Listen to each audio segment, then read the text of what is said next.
प्रणाम आप सभी को।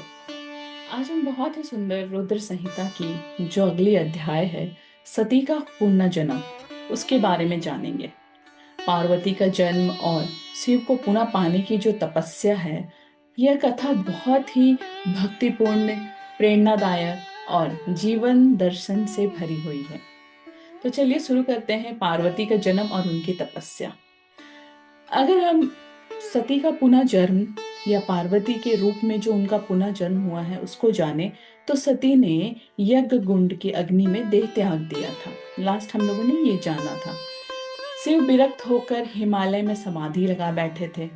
देवताओं को चिंता हुई, बिना शिव शक्ति के संसार का संतुलन नहीं रह सकता है। इसलिए सती ने पर्वतराज हिमालय के यहाँ और मैना देवी के घर में जन्म लिया, उनकी पुत्री बनकर। और इस बार उनका नाम रखा गया पार्वती। माँ पार्वती बचपन से ही काफी ज्यादा शिव की पूजा और आराधना में लीन रहती थी। पार्वती और शिव की भक्ति या उनकी तपस्या की अगर मैं व्याख्या करूं, तो जब वे युवा अवस्था में थी या युवा अवस्था में पहुंची, तो नारद जी ने भविष्यवाणी करी थी कि हे कन्या, तुम सती ही हो, इस जन्म में तुम पुनः शिव को पति के रूप में प्राप्त करोगी, परंतु इसके लिए तुम्हें कठोर तपस्या करनी पड़ेगी। पार्वती जी ने संकल्प लिया और कठोर तपस्या शुरू कर दी। गर्मियों में 5 अग्नि जलाकर बीच में बैठना, वर्षा में खुले आकाश के नीचे तपस्या करना, हिमालय के ठंड बर्फ पर बैठकर शिव की तपस्या करना, साथ ही वर्षों तक केवल और केवल पत्तों पर जीना, जहां उन्होंने एक बेलपत्र को भगवान के ऊपर चढ़ाती थी और एक बेलपत्र को वो भोजन के रूप में ग्रहण करती थी। और अंत में निर्जला रहकर केवल ध्यान मग्न से उनकी यह तपस्या वर्षों तक चली। यहाँ तक कि देवताएं भी द्रवित हो उठे, अर्थात आश्चर्यचकित हो उठे। फिर भी शिव की परीक्षा और पार्वती का जो दृढ़ संकल्प था, अगर आप उसको जानेंगे तो आपको पता चलेगा कि देवताओं ने कामदेव को भेजा ताकि शिव की समाधि टूट जाए।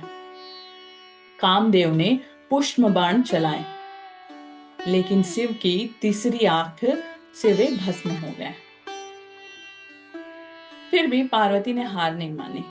वे प्रतिदिन शिव की सेवा करती रही, उनके लिए फूलों और जल को अर्पित करती रही। आखिरकार पार्वती की अटूट तपस्या से प्रसन्न होकर शिव प्रकट हुए। और जब शिव प्रकट हुए तो उन्होंने कहा, हे पार्वती, तुम्हारी भक्ति और धैर्य ने मुझे जीत लिया है। तुम्हारी भक्ति और धैर्य ने मुझे जीत लिया है।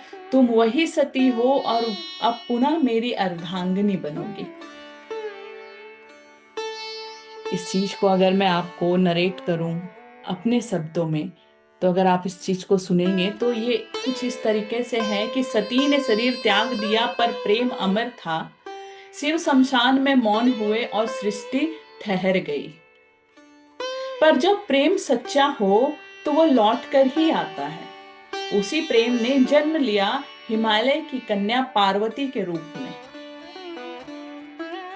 बाल्यकाल से ही पार्वती शिव को अपने स्वप्न में देखती थी, और जब समय आया तो उन्होंने संकल्प लिया कि मैं तप करूंगी, मैं ध्यान करूंगी और शिव को पाऊंगी। वर्षों की तपस्या, अग्नि की तपन, हिम का जमना, यह सब सह लिया पार्वती ने। और अंततः महादेव समाधि से जागे।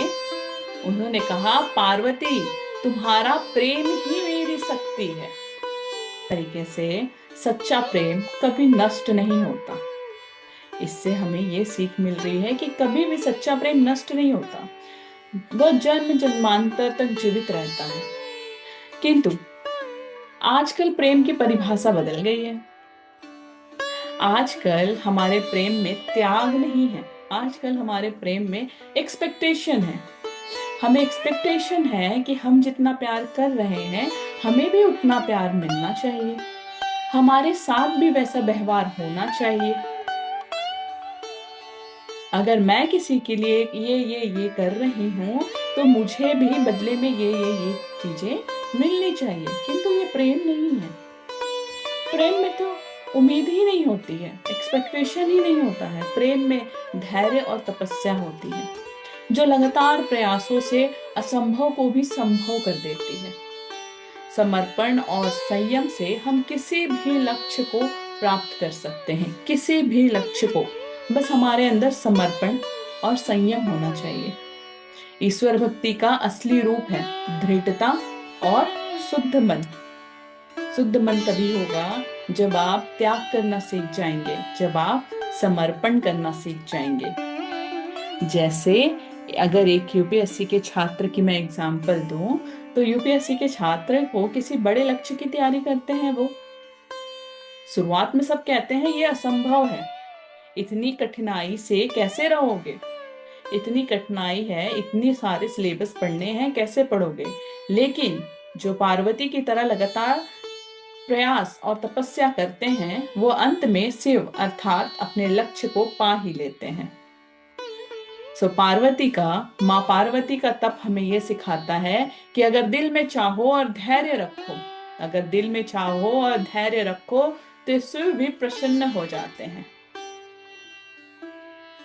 तो इस तरीके से हमारा पार्वती का जन्म, शिव को पाने की अद्भुत तपस्या, रुद्र संहिता का यह अध्याय संपूर्ण हुआ।